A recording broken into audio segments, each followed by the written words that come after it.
ಹಂಚಿಕೆ ಮತ್ತು 3 ಡಿಸಿಎಂ ಹುದ್ದೆ ಸೃಷ್ಟಿ ಬಿಎಸ್ವೈ ಸರ್ಕಾರವನ್ನೇ ಘಡಘಡ ಅಂತ ನಡುಗಿಸ್ಬಿಟ್ಟಿದೆ. ಅತೃಪ್ತರ ಸಿಟ್ಟು, ಆಕ್ರೋಶದ ಬೆಂಕಿ ಸರ್ಕಾರದ ಬುಡಕ್ಕೆ ಬಂದು ಬಿದ್ದಿದೆ. ಹಾಗಾದ್ರೆ ಕಮಲ ಧಗಧಗ ಹೊತ್ತಿ ಉರಿದು ಹೋಗುತ್ತಾ? ಬಿಎಸ್ವೈ ಸುತ್ತ ಸಂತೋಷ್ ಹೆಣದ ಆ 3D ವ್ಯೂಹ ಹೇಗಿದೆ? ಸವದಿ ಅಶ್ವತ್ಗೆ ಅದೃಷ್ಟ ಒಲಿದ್ರೆ ಈಸು ರಾಮುಲು ಸಾಮ್ರಾಟನಿಗೆ ಯಾಕೆ ಸಿಗ್ಲಿಲ್ಲ? ಬಿಜೆಪಿ ಪಕ್ಷದ ಹಿರಿಯ ನಾಯಕರಿಗೆ ಚಿಪ್ಪು ಕೊಟ್ಟಿದ್ಯಾಕೆ ಹೈಕಮಾಂಡ್ ಅನ್ನೋದನ್ನ ತೋರಿಸ್ತೀವಿ ನೋಡಿ. ಯಡಿಯೂರಪ್ಪ ಏನೋ ಗುವಾಗರ್ ಕಂಡು ಮುಖ್ಯಮಂತ್ರಿ ಆಗಿದ್ದಾರೆ, ಬಟ್ ಎಷ್ಟು ದಿನ ಇರ್ತದೆ ಅಂತ ಹೇಳುತ್ತೆ. ನನಗೆ ಅಲ್ಲಿ ಏನಾದ್ರ ಅನ್ಯಾಯ ಅಂತ ಕಂಡು ಬಂದ್ರೆ ಅವಾಗ ನಾನು ಅಸಮಾಧಾನ.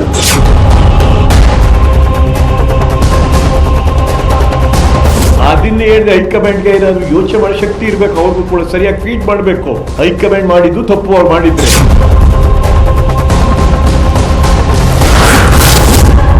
ಡಿಸಿಎಂ ಪಟ್ಟ ಮಿಸ್ ಆಗಿದ್ದಕ್ಕೆ ಕಮಲ ಧಗಧಗ.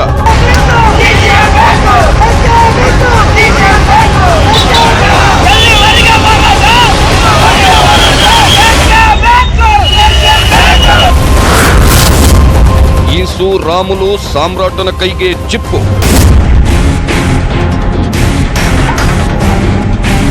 ಅಂಥವರೆಲ್ಲ ಮೂಲ ಗುಂಪು ಮಾಡ್ಲಿಕ್ಕೆ ಪ್ರಯತ್ನ ನಡೀತಾ ಇದೆ. ಇದ್ರ ಹಿಂದ್ಗಡೆ ಯಾರದಾರು ಏನದಾರು ಬಿಜೆಪಿ ತಿಳ್ಕೋಬೇಕು.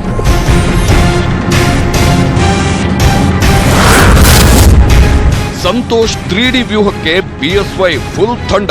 ಸಂತೋಷ್ಗೂ ಯಡಿಯೂರಪ್ಪನವ್ರಿಗೂ ಆಗಲ್ಲ. ಅವರು ಯಡಿಯೂರಪ್ಪನವ್ರನ್ನ ಕಾರ್ನರ್ ಮಾಡಬೇಕು ಅಂತಕ್ಕಂಥದ್ದು ಅವ್ರ ಉದ್ದೇಶ ಇದೆ. ಗೊತ್ತಾಯ್ತಾ? ಯಡಿಯೂರಪ್ಪನವ್ರನ್ನ ಈ ಸಲ ಮುಖ್ಯಮಂತ್ರಿ ಮಾಡಕ್ಕೆ ಇಷ್ಟ ಇರಲಿಲ್ಲ ಅವರಿಗೆ. ಯಡಿಯೂರಪ್ಪರ ಪರಿಸ್ಥಿತಿ ಬಹಳ ಕಷ್ಟದಲ್ಲಿ. ಯಾವುದೇ ಅಸಮಾಧಾನಗಳಿಲ್ಲ.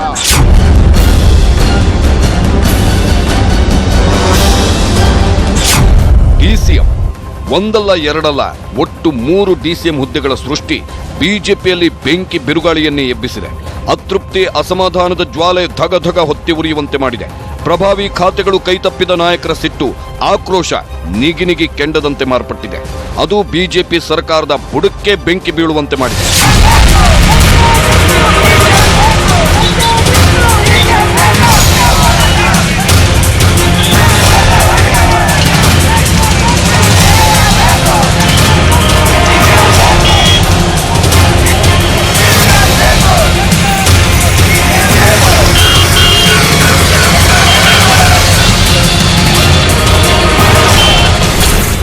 ಬೇಕೇ ಬೇಕು, ಡಿಸಿಎಂ ಹುದ್ದೆ ಬೇಕು ಅಂತ ಪ್ರತಿಭಟನಾಕಾರರು ಪಟ್ಟು ಹಿಡಿದಿದ್ದಾರೆ.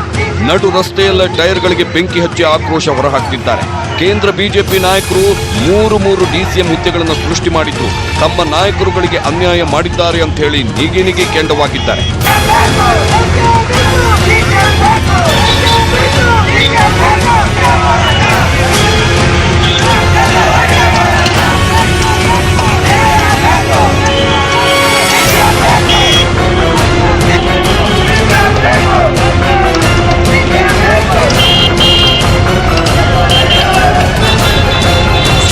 ಹಾಗಾದ್ರೆ ಬಿಎಸ್ವೈ ಸಂಪುಟದಲ್ಲಿ ಸೃಷ್ಟಿಯಾಗಿರೋ ಆ 3 ಡಿಸಿಎಂ ಹುದ್ದೆಗಳು ಯಾರ್ಯಾರಿಗೆ ಒಲಿದಿವೆ? ಯಾವೆಲ್ಲ ಹಿರಿಯ ನಾಯಕರ ಕೈಗೆ ಹೈಕಮಾಂಡ್ ಚಿಪ್ಪು ಕೊಟ್ಟಿದೆ?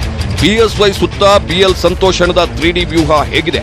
ಅಷ್ಟಕ್ಕೂ ಬಿಜೆಪಿ ಹೈಕಮಾಂಡ್ ನಾಯಕರ ಅಸಲಿ ಲೆಕ್ಕಾಚಾರವಾದರೂ ಏನು? ಈ ಎಲ್ಲ ಕುತೂಹಲಕಾರಿ ಪ್ರಶ್ನೆಗಳಿಗೆ ಒಂದೊಂದಾಗಿ ಉತ್ತರ ಕೊಡ್ತೀವಿ ನೋಡಿ.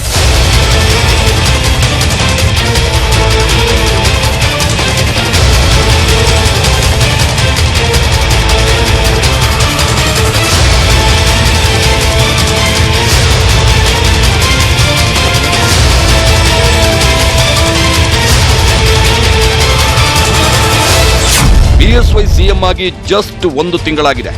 ಆದ್ರೆ ಈ ಒಂದೇ 1 ತಿಂಗಳಲ್ಲಿ ಬಿಜೆಪಿಯಲ್ಲಿ ಅವಮಾನ, ಅನ್ಯಾಯ, ಮನಸ್ತಾಪ, ಭಿನ್ನಮತಗಳು ಸ್ಫೋಟಗೊಂಡಿವೆ. ಬಿಎಸ್ವೈ ಸಿಎಂ ಆದ 26ನೇ ದಿನಕ್ಕೆ ಹೈಕಮಾಂಡ್ ಸಂಪುಟ ವಿಸ್ತರಣೆಗೆ ಅಸ್ತು ಅಂದಿತ್ತು. ಆದ್ರೆ 6 ದಿನ ಕಳೆದರೂ 17 ನೂತನ ಸಚಿವರಿಗೆ ಖಾತೆ ಹಂಚಿಕೆ ಆಗಿರಲಿಲ್ಲ. ಕೊನೆಗೂ ಅಳೆದು ತೂಗಿ ಖಾತೆಗಳನ್ನು ಹಂಚಿದ ಹೈಕಮಾಂಡ್ ಬಿಎಸ್ವೈಗೆ ಬಿಗ್ ಶಾಕ್ ಕೊಟ್ಟಿದೆ. ಯಾಕಂದ್ರೆ 17 ಸಚಿವರಿಗೆ ಖಾತೆ ಹಂಚಿಕೆ ಜೊತೆಗೆ 3 ಡಿಸಿಎಂ ಹುದ್ದೆಗಳನ್ನು ಸೃಷ್ಟಿ ಮಾಡಿ ಬಿಎಸ್ವೈಗೆ ಮೂಗುದಾರ ಹಾಕೋ ಪ್ಲಾನ್ ಮಾಡಿದೆ ಹೈಕಮಾಂಡ್. ಅಷ್ಟಕ್ಕೂ ಯಾರಿಗೆಲ್ಲ ಡಿಸಿಎಂ ಪಟ್ಟ ಸಿಕ್ಕಿದೆ ಗೊತ್ತಾ?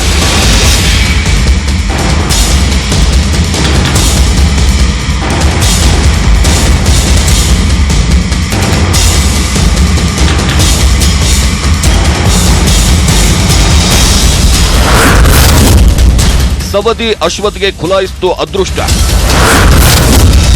ಸಿಡಿದ ವಾಲ್ಮೀಕಿ ಬ್ರಿಗೇಡ್ ಬಳಗ.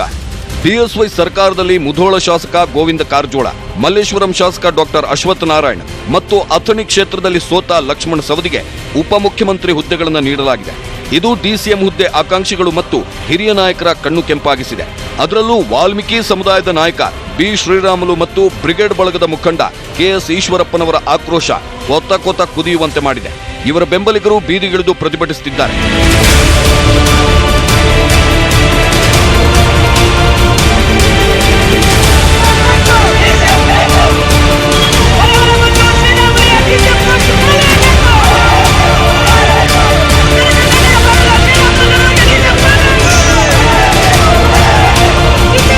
ಮೂರು ಜನ ಡೆಪ್ಟಿ ಚೀಫ್ ಮಿನಿಸ್ಟರ್ ಯಾಕೆ ಬೇಕಾಗಿತ್ತು? ಸಂವಿಧಾನದಲ್ಲೇ ಇಲ್ಲಪ್ಪ ಅದು. It's only for convenience politics. ಅವರಿಗೆ ಸುಮ್ಮನೆ ಮೂಗುಗೆ ತುಪ್ಪ ಸವರೋದಕ್ಕೆ ಏನಿದೆ ಡೆಪ್ಟಿ ಚೀಫ್ ಮಿನಿಸ್ಟರ್? ಯಾಕೆ ಮಾಡ್ಕೋಬೇಕು ಈ ಪರಿಸ್ಥಿತಿಲಿ? ಈಗೇನಾಗಿದೆ, ಪಾಟೀಲ್ ಗೊಂದಲ. ಅವರು ಹಿಂದೆ ಈಶ್ವರಪ್ಪ ಮತ್ತು ಅಶೋಕನ್ ತೆಗೆದ್ರು, ಬೇರೆಯವ್ರು 3 ಜನ ಮಂತ್ರಿ ಮಾಡಿದ್ದೀರಾ ಡೆಪ್ಟಿ ಚೀಫ್ ಮಿನಿಸ್ಟರ್. ಉಪಯೋಗ ಏನು? ಜಗದೀಶ್ ಶೆಟ್ಟರ್ ಅಂತವ್ರಿಗೆ ಭಾಳ ನೋವಾಗಿದೆ ಅಂತ ಅನಿಸುತ್ತೆ ಅವ್ರ ಮಾತು ನೋಡಿದಂಗೆ. ಈಶ್ವರಪ್ಪ ಪಾಪ ಸಣ್ಣ RSSದಿಂದ ಬಂದವು. ನಾನು RSS ಅಂತ ಹೇಳ್ತಿದ್ದೆ. ಪಾಪ ಅಂಥವರೆಲ್ಲ ಮೂಲಗುಂಪು ಮಾಡ್ಲಿಕ್ಕೆ ಪ್ರಯತ್ನ ನಡೀತಾ ಇದೆ. ಇದ್ರ ಹಿಂದ್ಗಡೆ ಯಾರದಾರು ಏನದಾರು BJP ಅವ್ರು ತಿಳ್ಕೋಬೇಕು.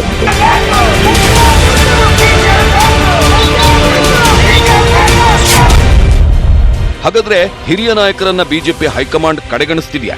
ಇದ್ರ ಹಿಂದಿರೋರು ಯಾರು ಅನ್ನೋ ಇಂಚಿಂಚು ಮಾಹಿತಿಯನ್ನ ಬಿಚ್ಚಿಡ್ತೀವಿ.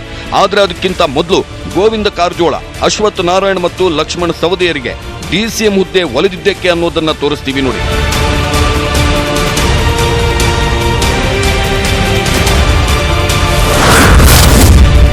ಬಿಜೆಪಿ ಪಕ್ಷದಲ್ಲಿ ಗೋವಿಂದ ಕಾರಜೋಳ ಎಸ್ಸಿ ಸಮುದಾಯದ ಹಿರಿಯ ನಾಯಕರು. ಇವರಿಗೆ ಲೋಕೋಪಯೋಗಿ ಖಾತೆ ಜೊತೆಗೆ ಡಿಸಿಎಂ ಹುದ್ದೆಯನ್ನ ನೀಡೋ ಮೂಲಕ ಉತ್ತರ ಕರ್ನಾಟಕ ಭಾಗದ SC/ST ಮತಗಳ ಮೇಲೆ ಬಿಜೆಪಿ ಕಣ್ಣಿಟ್ಟಿದೆ. ಜೊತೆಗೆ ಕಾಂಗ್ರೆಸ್ನಲ್ಲಿ ಪರಿಶಿಷ್ಟ ಜಾತಿ ಮುಖಂಡ ಡಾಕ್ಟರ್ ಜಿ ಪರಮೇಶ್ವರ್ ಅವರಿಗೆ ಡಿಸಿಎಂ ಹುದ್ದೆ ನೀಡಲಾಗಿತ್ತು. ಹೀಗಾಗಿ ಬಿಜೆಪಿಯಲ್ಲೂ ಪರಿಶಿಷ್ಟ ಜಾತಿ ಮುಖಂಡರಿಗೆ ಡಿಸಿಎಂ ಪಟ್ಟ ನೀಡಲಾಗಿದೆ ಅಂತ ಸಾರಿ ಹೇಳೋದು ಬಿಜೆಪಿ ನಾಯಕರ ಪ್ಲಾನ್. ಅಷ್ಟೇ ಅಲ್ಲ, ಉತ್ತರ ಕರ್ನಾಟಕ ಭಾಗದ ಜನರ ಓಲೈಕೆ ಮತ್ತು ಲಿಂಗಾಯತ ಸರ್ಕಾರ ಅನ್ನೋ ಹಣೆಪಟ್ಟಿಯನ್ನ ಕಳಚಿ ಹಾಕುವ ಯತ್ನ ನಡೆದಿದೆ. ಅಶ್ವಥ್ ನಾರಾಯಣ್ ಬೆಂಗಳೂರಿನ ಪ್ರಬಲ ಒಕ್ಕಲಿಗ ನಾಯಕ. ಇವರಿಗೆ ಬಿಎಸ್ವೈ ಸಂಪುಟದಲ್ಲಿ ಉನ್ನತ ಶಿಕ್ಷಣ, ITBT, ವಿಜ್ಞಾನ ಮತ್ತು ತಂತ್ರಜ್ಞಾನ ಖಾತೆಗಳ ಜೊತೆಗೆ ಡಿಸಿಎಂ ಹುದ್ದೆ ನೀಡಲಾಗಿದೆ. ಆ ಮೂಲಕ ಅಶೋಕ್ಗೆ ಪರ್ಯಾಯ ನಾಯಕರನ್ನಾಗಿ ಬೆಳೆಸೋದು ಹೈಕಮಾಂಡ್ ನಾಯಕರ ಪ್ಲಾನ್. ಇವರಿಗೆ ಬಿಜೆಪಿ ರಾಷ್ಟ್ರೀಯ ಸಂಘಟನಾ ಕಾರ್ಯದರ್ಶಿ BL ಸಂತೋಷ್ ಆಶೀರ್ವಾದ ಇದೆ. ಸಂತೋಷ್ ಮತ್ತು ಅಶೋಕ್ ನಡುವಿನ ವೈಮನಸ್ಸು ಅಶ್ವತ್ಗೆ ವರದಾನವಾಗಿದೆ ಅನ್ನೋ ವಿಶ್ಲೇಷಣೆಗಳಿವೆ. ಅಷ್ಟೇ ಅಲ್ಲ, ರಾಜ್ಯದಲ್ಲಿ ಈ ಸಲ ಬಿಜೆಪಿ ಸರ್ಕಾರ ಅಸ್ತಿತ್ವಕ್ಕೆ ಬರೋಕೆ ಅಶ್ವಥ್ ನಾರಾಯಣ್ ಅವರ ಕೊಡುಗೆ ಹೆಚ್ಚಿದೆ ಅಂತ ಹೇಳಲಾಗುತ್ತೆ. ಲಕ್ಷ್ಮಣ್ ಸವದಿ ಲಿಂಗಾಯತ ಸಮುದಾಯದ ಪ್ರಬಲ ಮುಖಂಡ. ಇವರಿಗೆ ಸಾರಿಗೆ ಖಾತೆಯ ಜೊತೆಗೆ ಡಿಸಿಎಂ ಹುದ್ದೆ ನೀಡೋದರ ಮೂಲಕ ಬಿಎಸ್ವೈಗೆ ಪರ್ಯಾಯ ನಾಯಕನನ್ನ ಹುಟ್ಟುಹಾಕೋದು ಹೈಕಮಾಂಡ್ ಲೆಕ್ಕಾಚಾರ. ಜೊತೆಗೆ ಬೆಳಗಾವಿ ಭಾಗದಲ್ಲಿ ಕತ್ತಿ, ಜಾರಕಿಹೊಳಿ ಕುಟುಂಬಗಳ ಪ್ರಾಬಲ್ಯಕ್ಕೆ ಕಡಿವಾಣ ಹಾಕುವ ಜಡಿವಾಣ ನಡೆದಿದೆ. ಅಷ್ಟೇ ಅಲ್ಲ, ಉತ್ತರ ಕರ್ನಾಟಕದಲ್ಲಿ ಪಕ್ಷ ಬಲವರ್ಧನೆ ಮತ್ತು ಹೊಸ ತಲೆಮಾರಿನ ನಾಯಕರಿಗೆ ಮಣೆ ಹಾಕುವ ಲೆಕ್ಕಾಚಾರ ನಡೆದಿದೆ. ಸದ್ಯ ಕಾರಜೋಳ ಮತ್ತು ಅಶ್ವಥ್ ನಾರಾಯಣ್ ಅವರ ಬಡ್ತಿ ಹೆಚ್ಚು ಚರ್ಚೆ ಆಗ್ತಿಲ್ಲ. ಆದರೆ ಕಳೆದ ಚುನಾವಣೆಯಲ್ಲಿ ಸೋತ ಲಕ್ಷ್ಮಣ ಸವದಿಗೆ ಸಚಿವ ಸ್ಥಾನದ ಜೊತೆಗೆ ಡಿಸಿಎಂ ಹುದ್ದೆ ನೀಡಿರೋದು ಬಿಜೆಪಿ ಹಿರಿಯ ನಾಯಕರ ಕೆಂಗಣ್ಣಿಗೆ ಗುರಿಯಾಗಿದೆ. ಅದರಲ್ಲೂ ಕಳೆದ ವಿಧಾನಸಭಾ ಚುನಾವಣಾ ಟೈಮ್ನಲ್ಲಿ ಶ್ರೀರಾಮುಲುಗೆ ಡಿಸಿಎಂ ಹುದ್ದೆ ಕೊಡ್ತೀವಿ ಅಂತ ಹೇಳಿ ಈಗ ಹುದ್ದೆ ಕೊಟ್ಟು ವಾಲ್ಮೀಕಿ ಸಮುದಾಯ ರೊಚ್ಚಿಗೇಳುವಂತ.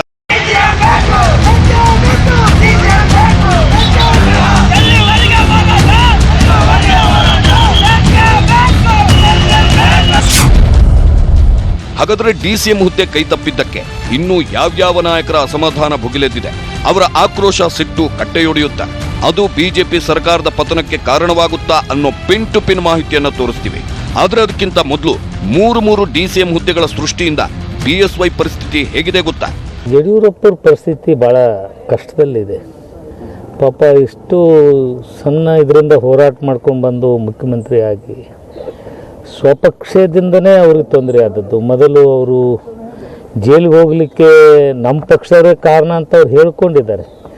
ಈಗೇನು ಹಳ್ಳ ತೋಡಿದಾರೋ ಗೊತ್ತಿಲ್ಲ. ಪಾಪ ಅವ್ರ ಪರಿಸ್ಥಿತಿ ಎಲ್ಲಿ ಹೋಗಿ ಮುಟ್ತೈತೋ, ಮತ್ತೆ ಹೋದ್ಸಲ ನಾನು ಜೈಲಿಗೆ ಕಳಿಸೋ ವ್ಯವಸ್ಥೆ ನಡೆದೈತೇನೋ ಅನ್ನೋಂಥ ಭಯ ಇರಬೇಕನ್ಸುತ್ತೆ. ಅಷ್ಟಕ್ಕೂ ಮೂರು ಡಿಸಿಎಂ ಹುದ್ದೆಗಳ ಸೃಷ್ಟಿಗೆ ಯಾರು ಕಾರಣ? ಬಿಎಸ್ವೈಗೆ ಸ್ವಪಕ್ಷದವರೇ ಖೆಡ್ಡ ತೋಡಿದ್ರ ಅನ್ನೋ ಅನುಮಾನಗಳು ಹುಟ್ಕೊಂಡಿವೆ. ಕೆಲ ವಿಶ್ಲೇಷಣೆಗಳ ಪ್ರಕಾರ ಬಿಎಸ್ವೈಗೆ ತ್ರಿಶೂಲ ವ್ಯೂಹ ಹೆಣೆದಿದ್ದು ಯಾರು ಗೊತ್ತಾ? ಅದು one and only BL Santosh.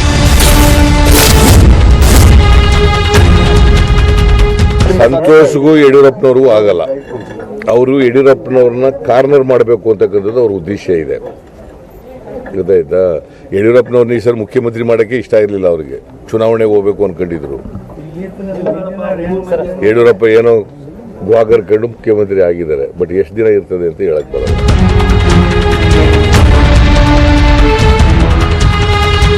ಕೇಳಿದ್ರಲ್ಲ, ಮಾಜಿ ಸಿಎಂ ಸಿದ್ದರಾಮಯ್ಯ ಹೇಳಿದ್ದನ್ನ. BSY ಮತ್ತು BL ಸಂತೋಷ್ ಮಧ್ಯೆ ಈ ಹಿಂದಿನಿಂದಲೂ ಒಳಜಗಳ ಇದೆಯಂತೆ. ಇದರಿಂದ BSY ರನ್ನ ಸೈಡ್ಲೈನ್ ಮಾಡೋಕೆ BL ಸಂತೋಷ್ ತೆರೆಮರೆಯ ಯತ್ನ ನಡೆಸುತ್ತಿದ್ದಾರಂತೆ. ಅದರ ಸಲುವಾಗಿಯೇ ಹೈಕಮಾಂಡ್ ಮಟ್ಟದಲ್ಲಿ ದಾಳ ಉರುಳಿಸಿರೋ BL ಸಂತೋಷ್ ಮೂರು DCM ಹುದ್ದೆಗಳನ್ನು ಸೃಷ್ಟಿಸಿದ್ದಾರೆ ಅನ್ನೋ ವಿಶ್ಲೇಷಣೆಗಳಿವೆ. ಮೂವರಿಗೆ DCM ಸ್ಥಾನ ನೀಡೋದ್ರಿಂದ BSY ಮತ್ತು ಅವರ ಕುಟುಂಬದ ಬಳಿ ಅಧಿಕಾರ ಕೇಂದ್ರೀಕೃತವಾಗೋದನ್ನ ತಪ್ಪಿಸಬಹುದು. ವರ್ಗಾವಣೆ ಮತ್ತು ಗುತ್ತಿಗೆ ವಿಚಾರದಲ್ಲಿ BSY ಅವರ ಪುತ್ರರು ಈಗಾಗಲೇ ಮೂಗು ತೂರಿಸುತ್ತಿರುವುದರಿಂದ ಇದಕ್ಕೆ ಕಡಿವಾಣ ಹಾಕಬಹುದು ಅನ್ನೋ ಲೆಕ್ಕಾಚಾರಗಳು ಇವೆ. ಆದ್ರೆ ಒಂದಂತೂ ಸತ್ಯ, BL ಸಂತೋಷ್ ಎಣದ 3D ವ್ಯೂಹಕ್ಕೆ BSY ವಿಲವಿಲ ಅಂತ ಒದ್ದಾಡ್ತಿದ್ದಾರೆ. ಸಿಎಂ ಆಗಿದ್ರೂ ತಮ್ಮ ಯಾವ ಮಾತು ನಡೀತಿಲ್ಲ. ಹೈಕಮಾಂಡ್ ನಾಯಕರು BL ಸಂತೋಷ್ ಮಾತಿಗೆ ಮಣೆ ಹಾಕ್ತಿದ್ದಾರೆ ಅಂತ ಕಂಗಾಲಾಗಿ ಹೋಗಿದ್ದಾರೆ. ಅಷ್ಟೇ ಅಲ್ಲ, ಹೈಕಮಾಂಡ್ ನಾಯಕರ ಮಾತಿನಂತೆ ನಡ್ಕೊಂಡ್ರೆ ಪಕ್ಷದಲ್ಲೇ ಅಸಮಾಧಾನ ಭುಗಿಲೆದ್ದು ಸರ್ಕಾರ ಪತನವಾಗುತ್ತೆ ಅನ್ನೋ ಪುಕಪುಕವೂ ಶುರುವಾಗಿದೆ. DCM ಹುದ್ದೆ ಮೇಲೆ ಘಟಾನುಘಟಿ ನಾಯಕರು ಕಣ್ಣಿಟ್ಟಿದ್ರು. ಆದ್ರೆ ಬಿಜೆಪಿ ಹೈಕಮಾಂಡ್ ಅಚ್ಚರಿಯ ಹೆಸರುಗಳನ್ನ ಸೂಚಿಸಿ ಎಲ್ರಿಗೂ ಶಾಕ್ ಕೊಟ್ಟಿದೆ. ಹಾಗಾದ್ರೆ ಅಚ್ಚರಿಯ 3 ಹೆಸರುಗಳು ಫೈನಲ್ ಆಗುವಂತೆ ನೋಡ್ಕೊಂಡಿದ್ಯಾರು? ಅದು BL ಸಂತೋಷ್ ಅವರ. BL ಸಂತೋಷ್ರ ಆ ತ್ರಿಶೂಲ ವ್ಯೂಹ ಹೇಗಿದೆ? ಶ್ರೀರಾಮುಲು, ಈಶ್ವರಪ್ಪ ಮತ್ತು R ಅಶೋಕ್ಗೆ DCM ಪಟ್ಟ ಕೈತಪ್ಪಿದ್ದೇಕೆ? ಎಲ್ಲಿದೆ ನೋಡಿ pen to pen details.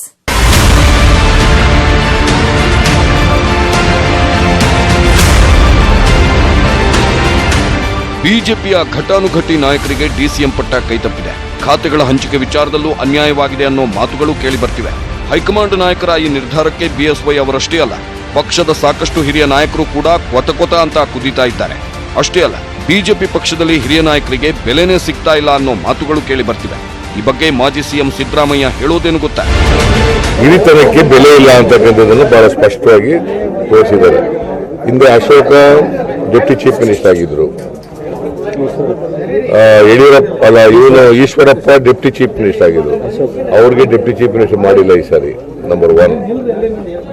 Jagadish Shettar chief minister ಆಗಿದ್ದವರು, ಅವ್ರಿಗೆ ಡೆಪ್ಟಿ ಚೀಫ್ ಮಿನಿಸ್ಟರ್ ಮಾಡಿಲ್ಲ. ಅಶ್ವಥ್ ನಾರಾಯಣ ಸೌದಿ MLA ಆಗದಿದ್ದವನಿಗೆ ಸೌದಿಗೆ ಮಾಡಿದ್ದಾರೆ. ಡೆಪ್ಟಿ ಚೀಫ್ ಮಿನಿಸ್ಟರ್ ಮಾಡಿ ಡೆಪ್ಟಿ ಚೀಫ್ ಮಿನಿಸ್ಟರ್ ಮಾಡಿದ್ದಾರೆ. ಆಮೇಲೆ ಕಾರಜೋಳ ಮಾಡಿದ್ದಾರೆ. ಕಾರಜೋಳ ಜನತಾದಳದಿಂದ ಹೋದವರು, ಅವರೇನು RSSನವರು ಅಲ್ಲ, ಯಾರೂ ಅಲ್ಲ, ನಮ್ಮಲ್ಲಿದ್ದವರು. ಅವರು ಹಿಂದೆ ಜನತಾದಳದಲ್ಲಿದ್ದವರು. ಸೊ ಅಲ್ಲಿ ಅಸಮಾಧಾನ ಸ್ಫೋಟ ಆಗೇ ಆಯ್ತದೆ. ಅವ್ರ ಭಾರದಿಂದ ಅವರೇ ಬೀಳ್ತಾರೆ. ಎಸ್, ಬಿಜೆಪಿಯಲ್ಲಿ ಅಸಮಾಧಾನ ಭುಗಿಲೆದ್ದಿದೆ. DCM ಪಟ್ಟ ಕೈತಪ್ಪಿದ್ದಕ್ಕೆ ಶ್ರೀರಾಮುಲು, CT ರವಿ, ಈಶ್ವರಪ್ಪ, ಜಗದೀಶ್ ಶೆಟ್ಟರ್ ಮತ್ತು R ಅಶೋಕ್ರ ಆಕ್ರೋಶ ಕಟ್ಟೆಯೊಡೆದಿದೆ. ಅಷ್ಟಕ್ಕೂ ಇವರಿಗೆಲ್ಲ DCM ಪಟ್ಟ ಕೈತಪ್ಪಿದ್ದೇಕೆ ಗೊತ್ತಾ? ಅದನ್ನ ಡೀಟೇಲ್ ಆಗಿ ತೋರಿಸ್ತೀವಿ ನೋಡಿ.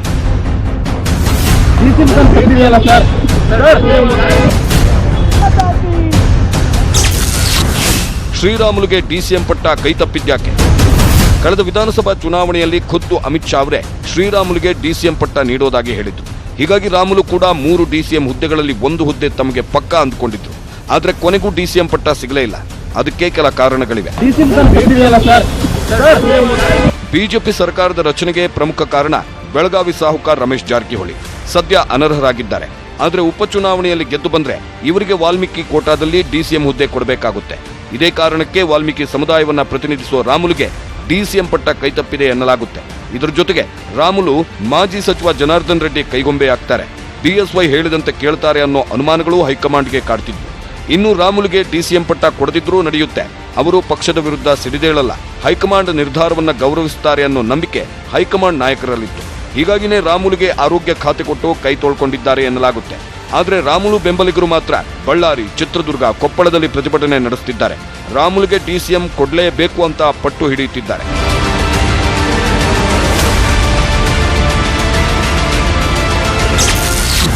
ಅಶೋಕ ಸಾಮ್ರಾಜ್ಯವನ್ನು ಅಶ್ವತ್ಥಾಮ ಆಕ್ರಮಿಸಿದ್ದೇಗೆ? R ಅಶೋಕ್ ಈ ಹಿಂದೆ DCM ಮತ್ತು ಗೃಹ ಖಾತೆಯನ್ನ ನಿಭಾಯಿಸಿದ್ರು. ಹೀಗಾಗಿ ಈ ಸಲ ಡಿಸಿಎಂ ಪಕ್ಕ ಅಂದ್ಕೊಂಡಿದ್ದು. ಆದ್ರೆ ಹೈಕಮಾಂಡ್ ನಾಯಕರು ಒಕ್ಕಲಿಗ ಸಮುದಾಯದ ಅಶ್ವತ್ಥನಾರಾಯಣ್ಗೆ ಮಣೆ ಹಾಕಿದ್ದಾರೆ. ಇದರಿಂದ ಆರ್ ಅಶೋಕ್ ಕೊತ ಅಂತ ಕುದೀತಾ ಇದ್ದಾರೆ. BL ಸಂತೋಷ್ ಅವರ ವಿರೋಧ ಕಟ್ಟಿಕೊಂಡಿದ್ದು ಮತ್ತು ಬೆಂಗಳೂರು ದಕ್ಷಿಣ ಕ್ಷೇತ್ರದಲ್ಲಿ ಒಳ ರಾಜಕೀಯವೇ ಅಶೋಕ್ ಅವರಿಗೆ ಡಿಸಿಎಂ ಪಟ್ಟ ಕೈತಪ್ಪಲು ಪ್ರಮುಖ ಕಾರಣ ಅನ್ನೋ ವಿಶ್ಲೇಷಣೆಗಳಿವೆ. ಇವುಗಳ ಜೊತೆಗೆ ಈ ಹಿಂದೆ ಡಿಸಿಎಂ ಆಗಿದ್ದಾಗ ಪಕ್ಷನಿಷ್ಠೆ ಮರೆತದ್ದು, ರಾಜ್ಯದ ನಾಯಕರಾಗೋ ಬದಲು ಬೆಂಗಳೂರಿಗೆ ಮಾತ್ರ ಸೀಮಿತವಾಗಿದ್ದ ವಿಷಯಗಳಿಂದಲೂ ಡಿಸಿಎಂ ಪಟ್ಟ ಕೈತಪ್ಪಿದೆ ಎನ್ನಲಾಗುತ್ತಿದೆ. ಇನ್ನು ಈ ಹಿಂದೆ ಡಿಸಿಎಂ ಆಗಿದ್ದ KS ಈಶ್ವರಪ್ಪನವರಿಗೂ ಈ ಸಲ ಡಿಸಿಎಂ ಪಟ್ಟ ಸಿಕ್ಕಿಲ್ಲ. ಇದರಿಂದ ಈಶ್ವರಪ್ಪ ಕಟ್ಟಿದ ಸಂಗೊಳ್ಳಿ ರಾಯಣ್ಣ ಬ್ರಿಗೇಡ್ ಸಿಟ್ಟಾಗಿದೆ. ಆದರೆ ಕೂಡಲೇ ಟ್ವೀಟ್ ಮಾಡಿರೋ ಈಶ್ವರಪ್ಪ ಯಾರು ಪ್ರತಿಭಟನೆ ಅಸಮಾಧಾನಕ್ಕೆ ಅವಕಾಶ ಮಾಡಿಕೊಡಬಾರದು ಅಂತ ಮನವಿ ಮಾಡಿಕೊಂಡಿದ್ದಾರೆ. RSS ಹಿನ್ನೆಲೆ ಇರೋ CT ರವಿ ಅವರು ಕೂಡ ಡಿಸಿಎಂ ಹುದ್ದೆಯ ರೇಸ್ನಲ್ಲಿದ್ರು. ಆದರೆ ಕೊನೆ ಕ್ಷಣದಲ್ಲಿ ಡಿಸಿಎಂ ಪಟ್ಟ ಕೈತಪ್ಪಿದೆ. ಡಿಸಿಎಂ ಹುದ್ದೆ ಬದಲಿಗೆ ಪ್ರವಾಸೋದ್ಯಮ, ಕನ್ನಡ ಮತ್ತು ಸಂಸ್ಕೃತಿ ಇಲಾಖೆ ಖಾತೆಗಳನ್ನು ನೀಡಿದ್ದಾರೆ. ಆದರೆ ಡಿಸಿಎಂ ಹುದ್ದೆ ಕೈತಪ್ಪಿದ್ದಕ್ಕೆ CT ರವಿ ಮತ್ತು ಇವರ ಅಭಿಮಾನಿಗಳ ಅಸಮಾಧಾನಕ್ಕೆ ಕಾರಣವಾಗಿದೆ. ಅದೇ ರೀತಿ ಮಾಜಿ ಸಿಎಂ ಜಗದೀಶ್ ಶೆಟ್ಟರ್ ಅವರು ಕೂಡ ಡಿಸಿಎಂ ಪ್ರಬಲ ಆಕಾಂಕ್ಷಿಯಾಗಿದ್ರು. ಲಿಂಗಾಯತ ಸಮುದಾಯವನ್ನ ಪ್ರತಿನಿಧಿಸುವ ತಮಗೆ ಡಿಸಿಎಂ ಹುದ್ದೆ ಸಿಕ್ಕೇ ಸಿಗುತ್ತೆ ಅಂತಂದುಕೊಂಡಿದ್ರು. ಆದರೆ ಬೃಹತ್ ಮತ್ತು ಮಧ್ಯಮ ಕೈಗಾರಿಕಾ ಖಾತೆಯನ್ನು ನೀಡಿರೋ ಹೈಕಮಾಂಡ್ ನಿಮ್ಮ ಶಕ್ತಿ ಸಾಮರ್ಥ್ಯ ಇಷ್ಟೇ ಅಂತ ಸೂಚಿಸಿದೆ ಅನ್ನೋ ವಿಶ್ಲೇಷಣೆಗಳಿವೆ. ಅಷ್ಟೇ ಅಲ್ಲ, ಅಶ್ವತ್ಥನಾರಾಯಣ್, ಸವದಿ ಮತ್ತು ಗೋವಿಂದ ಕಾರಜೋಳರಿಗೆ ಡಿಸಿಎಂ ಹುದ್ದೆಗಳನ್ನು ನೀಡಿ ಥರ್ಡ್ ಜನರೇಷನ್ಗೆ ಅಡಿಪಾಯ ಹಾಕಿದೆ. ಇದ್ರ ಜೊತೆಗೆ ತಮಗೆ ಸರಿ ಅನ್ನಿಸಿದಂತ ನಿರ್ಧಾರಗಳನ್ನು ತಗೊಂತಿದ್ದ BSYಗೆ ಮೂಗುದಾರ ಹಾಕೋಕೆ 3D ಚಕ್ರವ್ಯೂಹ ಹೆಣೆದಿದೆ ಅನ್ನೋ ರಾಜಕೀಯ ವಿಶ್ಲೇಷಣೆಗಳಿವೆ. ಈ 3D ಚಕ್ರವ್ಯೂಹ ಹೆಣೆದಿದ್ದು BL ಸಂತೋಷ್ ಅವರೇ ಅನ್ನೋ ಮಾತುಗಳು ಕೇಳಿ ಬರ್ತಿವೆ.